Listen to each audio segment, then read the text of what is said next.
வணக்கம் மக்களே. இப்போ என்ன பிரச்சனை போயிட்டுருக்குன்னா, பாஸ்டர் ஜான் ஜபராஜ் பிரச்சனை போயிட்டுருக்கு. நான் அதை பற்றியெல்லாம் பேச வரல.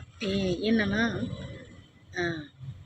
நம்ம போய் உட்காந்து அவர் கூட இருந்து எல்லாம் பார்த்த மாதிரி இவர் தப்பு அவர் தப்பு அப்படின்னு பேசுகிறோம். நான் என்ன சொல்கிறேன்னா, என்னோடய பாயிண்டில் நீங்களும் நியாயாதிபதி கிடையாது, நானும் நியாயாதிபதி கிடையாது.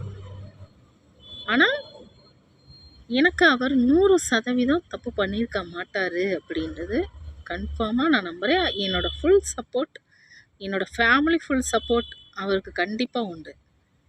ஆனால் நியாயாதிபதி அவர்.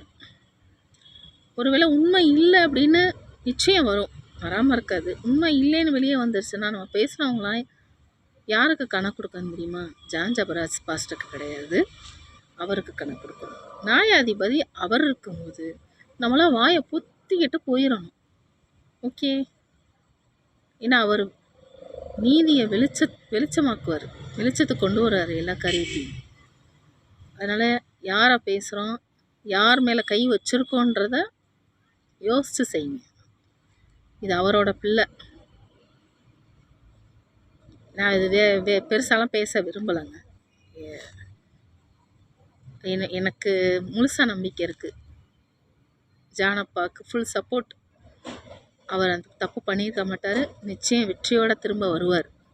அவ்வளோதான்.